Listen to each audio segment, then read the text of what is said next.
Hey there, all my YouTube folks. I don't know if any of you have really noticed this, but you might notice over the last few days, like if you look at my last video and you look at this one, you might notice that I've lost some weight. Especially my face. If you check my face out, uh, you know, my I've really like trimmed down kind of like a lot. Um, and the way I have done that is I haven't eaten anything since Wednesday. Probably Wednesday, kind of late morning Wednesday. Um, I think I'm going to try and get through today.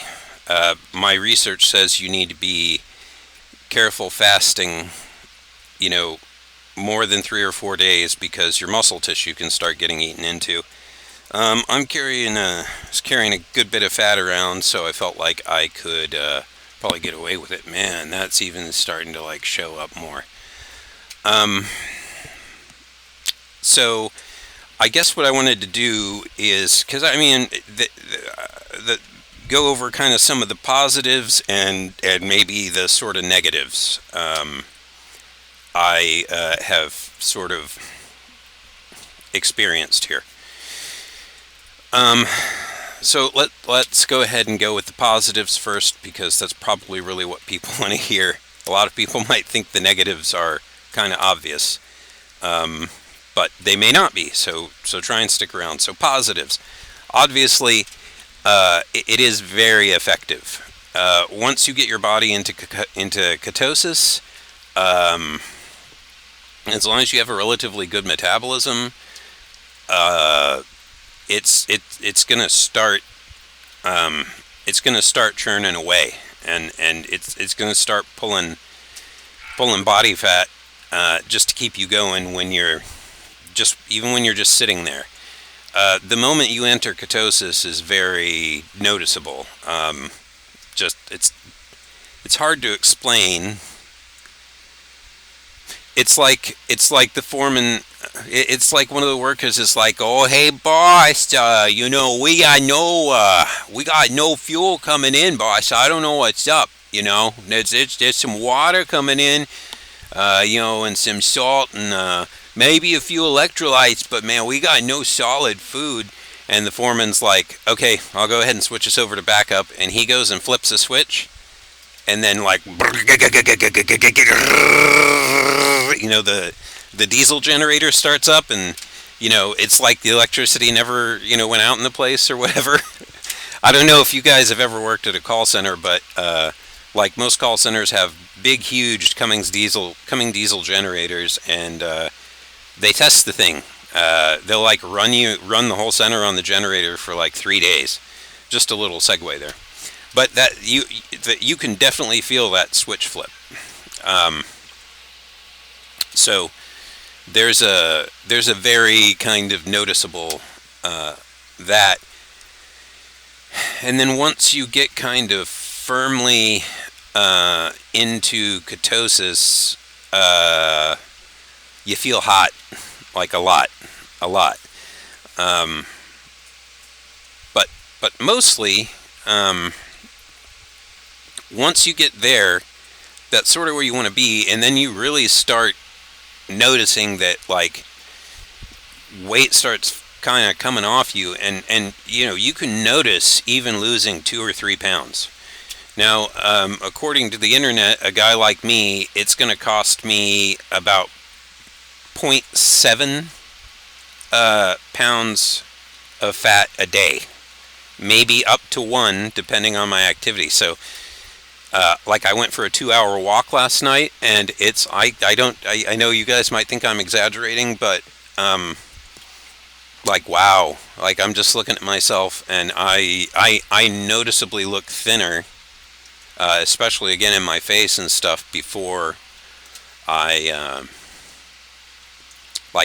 like even just after that walk and a night of sleep, because that's one of the the positives as well is if you can keep yourself in ketosis, you're usually kind of burning, you're usually still burning something while you're asleep. So the weight loss was very quick.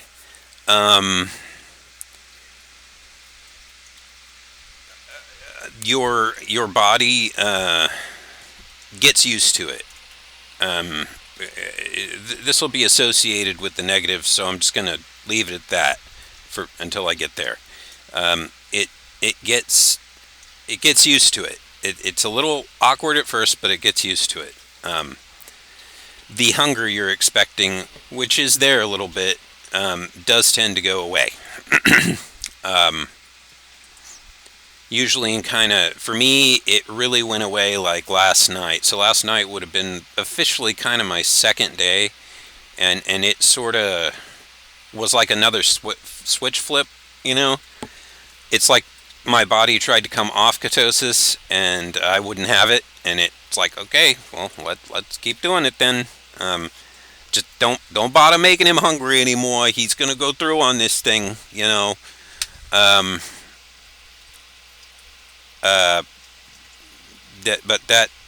That was sort of, you know, like that. Other positives: less bowel movements. If you know that annoys you, some people can't, you know, stand taking time to go to the bathroom and stuff. Now, I and feel free to skip this part of the video if it's a little for you, but it was kind of weird because, like, like I said, I ate Wednesday. I didn't have one, you know, the next day or yesterday. Or no, I mean, actually, when we went to take a shower, like, at about midnight this morning, I did end up, like, kind of out of nowhere, having to use a bathroom there because it's like, I gotta have, like, a bowel movement.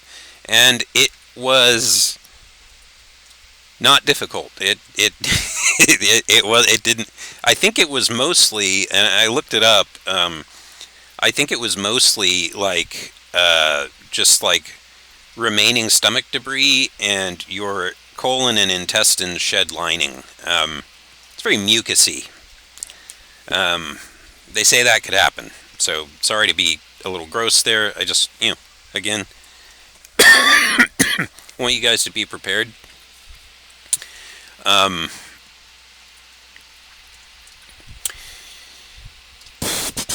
Positives. My brain. My brain felt. They also describe this, that, like, when you make the switch over to ketones, your brain can feel a little sharper. I would liken it to like quitting cannabis. You know, like if you can't get, and like you have to quit, like you just, it's like your guy's like, you know, like, yeah, the area is gonna be dry for like 2 weeks, I see. You know, if it's going to be like that and you have to just quit, you're always kind of worried about it, but after the third day, you actually feel freaking great. It's like all that fog clears out, and you know, you just really get clear, and a little sharper, focused. Your brain runs on two chemicals, so. You know, people who tell you that you need to avoid all carbs, there's a reason that they tell you to only do the Atkins diet a certain number of days, and that is because your brain runs on glucose. Okay, whether you like it or not, our brain is in like a vat of sugar water. Okay, and it likes glucose. Now, if you take your brain's glucose supply away, which the only ways to really get glucose are, you know, to ingest sugars or to break down carbohydrates, then your brain can run on ketones. But again, the only way to run on ketones is to be in ketosis. So your brain running on ketones is like a backup. You know, I don't know that it's designed to do it long term, because you're not designed to fast huge long term. Okay. It seems like I did read somewhere that a lot of the people that in the Holocaust that were very emaciated, were very like foggy and just couldn't concentrate, and like their brain had no glucose or no ketones left to run on. Um, so there is that. Um, and of course, as you feel yourself getting lighter, it's easier to move around. Uh, but I can't really dig up another real viable positive. Um, so now some of the negatives. Hunger. And that is a difficult thing as a human being to ignore, especially if you really like enjoy food um, and stuff like that. But you just kind of have to get it in your head that you're probably not going to die. Like, especially if you're a fairly heavy person. Okay, I mean, just you're that's just your body fucking with you, saying, "Hey, man, you know, give us some food." Just like, again, when you quit cannabis, one of the things that happens is you like completely lose your appetite, and again, that's just your body trying to get you to give it its fix. Okay. Um, if you have a food/sugar problem, it's going to be like pushing at you hard. It's going to be like making your stomach growl and stuff like that, and you just have to put up with it. Now, one thing I have found that helps is some sugar-free gum. I've just found that if you chew a stick, it like tricks your brain or something. I have found that it works pretty well. And realistically, even if it is a few calories, even if a stick of gum is like 10 calories, um, you're not gonna, that has to metabolize. And like if you're chewing gum while you're working out and everything, it's almost irrelevant. Um, so there's that. There's also the fact that, as I mentioned before, um, if you are eating uh, uh, or if you're fasting long term, 3-4 days, uh, they really think you ought to talk to a medical professional about that, because you could start having your muscle tissue eaten into after 3 or 4 days. So you really have to maybe do this in stints if you wanted to do it long term. Like maybe you eat modestly over your weekend and then go back to fasting during the week. Um, but it's gonna try and screw with you, and you just have to go with it. I am also having still 1 cup of coffee a day with the minimal amount of creamer, or actually I've just switched to half and half, with just like the minimal amount of half and half I can stand in it. So it's not like I'm getting no calories, but I am getting very few. Uh, if like a thin person with very little body fat was ingesting the amount of stuff I'm ingesting right now, they'd probably die. Uh, I'm not getting more than, say, perhaps 60 or 70 calories a day. Just think about that, 60 or 70 calories a day. And my walk to the library and back generally burns off a few hundred. So to me, it's not exactly relevant. But again, the hunger is something you are going to have to deal with. The next one I'm going to say is probably going to surprise a lot of you, but then there are the social aspects of it. Um, like I went and worked at my telecom job in Oklahoma yesterday with my dad, and I kind of tried to explain to him that I was really trying to reduce my caloric intake and everything like that, and I explained this to him before he even came out. Now, he may not have looked at the text. He's not always great at that, so I'm going to give him the benefit of the doubt here, but for the sake of argument, if he did look at the text, The first thing that he brought me was like an empanada. And really, one thing you want to avoid if you are going to ingest anything during the fast, you really want to avoid carbs, kind of. Like if you want to have like a few bites of veggie protein, if you don't do meat, or just a few little bites of meat, you'll probably be okay there. But carbs are what's going to kind of put you back. Again, even though you technically need them, you for this thing, we're deciding that you've already moved your body over to ketones, over to ketosis. So kind of, you just need to sort of try and avoid carbs. So that was sort of the first thing. Then we went over to Brahms. We always go to the Brahms that's there. The weird thing on the way out of OKC, and that's a great Brahms, by the way. If there's one Brahms you want to eat at in Oklahoma, it's that one. They take a while to get your food out, so it's not pre-prepared. That's important. Uh, but he kind of insisted on buying me something. I was like, dude, I don't need anything. If I was gonna need something, I would have eaten the empanada. Okay. And then he bought himself something, and then he was like, you can have some fries. And it's like, dude, carbohydrates are not the thing I need right now. I told you I was fine. Just stop shoving all this fucking food in my face. Okay, just stop it. And that would be another negative is the irritability. You do get until you're like that second time where your body tries to trick you, and it's like, nah, we can't. We gotta stay on ketosis. You're gonna probably be a little bit irritable until the hunger kind of goes away. You get a little irritable. Um, but yeah, I think the thing to do would really to just avoid any type of social things that involve food for the few days you are doing your fast. Uh, let's see, other negatives. Other negatives. So that the hunger, the social nature of it, headaches.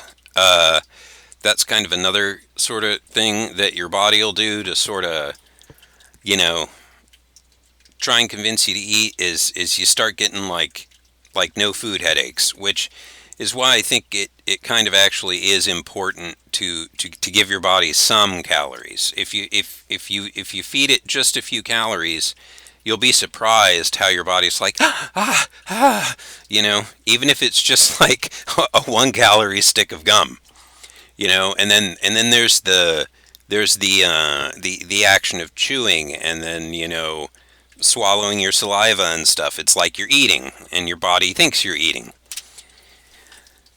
Virginia, I don't know what you're whining about in there, but you know where the litter box is, and I'm not sure why you only want to pee in it and not crap in it, but do not crap on the floor out there.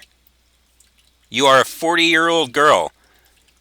Get in the litter box and use it. Just stop it.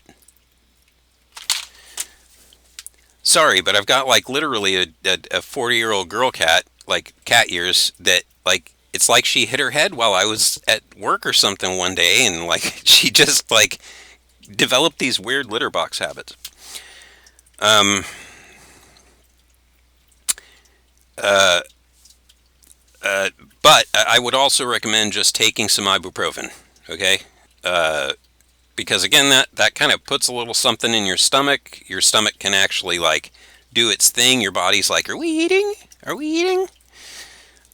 You do have to be careful with that though, because your stomach's empty, and like sometimes ibuprofen can aggravate it. So, and that would be kind of another little bit of a negative is nausea. Just occasional nausea. Um,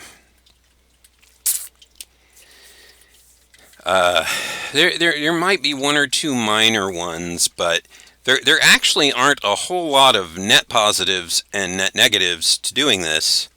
Um, Well, I suppose the other net negative is if you didn't do this right and you really saw how well this was going, it could turn into bulimia.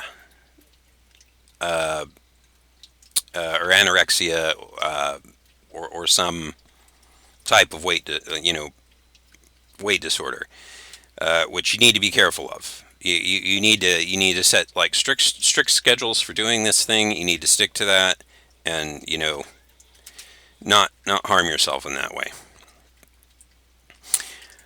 Maybe both kind of a positive and negative midpoint would be that there are going to be people worrying about you that know that you're doing it. Um, so you know, it's just a matter of man, my stomach just growled real good there. Of being kind of diligent. Oh, there was one more that's very important. Dehydration. I've researched like why it happens, and apparently it's because your system like flushes out a lot of water and electrolytes. So you get like wicked bad dehydrated. You just want to drink some salt water, just like a pinch of salt, and get like fill a good sized cup of water up and just drink the thing, and just keep yourself hydrated, especially if you're doing exercise. And that's the other thing. If you feel woozy, there were some times early on where I felt a little woozy and nauseous. Like if you're like walking, if you're trying to like do a walk to help this on, and you're feeling woozy and nauseous, man, just lie down, or you can't lie down. Just kind of sit still for a little bit. Just stand around for a minute. See if you can go into like a nearby Little Caesars or store or something like that, and just ask them if you can have some water. Just I don't care if I have to go into your bathroom and drink out of the tap. I just need to hydrate, and you'll probably find you feel a lot better. Okay, so if you guys want to go ahead and give this a try, you'll probably see results very quick. But again, do be careful, and good luck on it. I need to actually get down to the library. They close at 5 today, and it's already 11:15 a.m.